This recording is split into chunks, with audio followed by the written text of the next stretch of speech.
Russia Ukraine যুদ্ধের মোড় অবিস্মরণীয়ভাবে পাল্টে গেছে।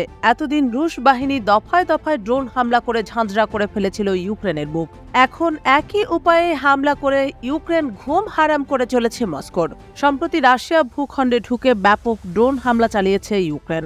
রাজধানী মস্কো অঞ্চল সহ রাশিয়ার বিভিন্ন অঞ্চলে এই হামলা চালায় ইউক্রেনীয় সামরিক বাহিনী। অবশ্য হামলাকারী বহু ড্রোন ধ্বংসের দাবি করেছে রাশিয়া। ২১ আগস্ট বুধবার এক প্রতিবেদনে এই তথ্য জানিয়েছে ব্রিটিশ বার্তা সংস্থা রয়টার্স। রয়টার্সের প্রতিবেদনে বলা হয়েছে, বুধবার রাশিয়ার উপর ব্যাপক ড্রোন হামলা চালিয়েছে ইউক্রেন। রাশিয়ার কর্মকর্তারা জানিয়েছেন, রুশ আকাশ প্রতিরক্ষা ইউনিট ক্রেমলিনের প্রায় ৩৮ কিলোমিটার দক্ষিণে ৩টি ড্রোন ধ্বংস করেছে এবং সীমান্তবর্তী ব্রায়ানস্ক অঞ্চলে আরও ১৫টি ড্রোন ধ্বংস করেছে। টেলিগ্রাম মেসেজিং অ্যাপে মস্কোর মেয়র সের্গেই সোবিয়ানিন বলেছেন, মস্কোর দিকে ছুটে আসা ৩টি হামলাকারী ড্রোন মস্কো অঞ্চলের পোডলাস্ক শহরের উপর দিয়ে ভূপাতিত করা হয়েছে।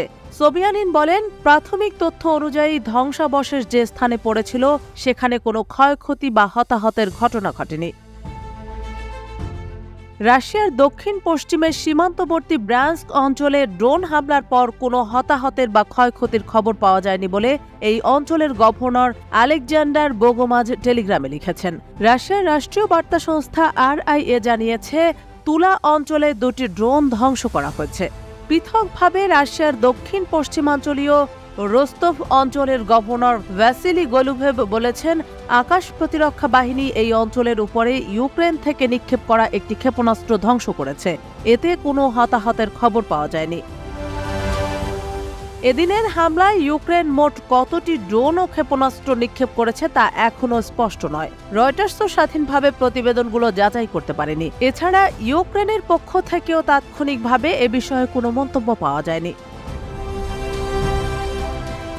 সাম্প্রতিক মাসগুলোতে রাশিয়ান ভূখণ্ডে বিমান হামলা জোরদার করেছে ইউক্রেন। কিয়েভ বলেছে, এসব হামলার লক্ষ্য হল মস্কোর যুদ্ধ প্রচেষ্টায় ব্যবহৃত অবকাঠামো ধ্বংস করা। ইউক্রেনের ভূখণ্ডে রাশিয়ার অব্যাহত হামলার তাণ্ডবের প্রতিক্রিয়া হিসেবে এসব হামলা চালানো হচ্ছে বলেও জানিয়েছে দেশটি।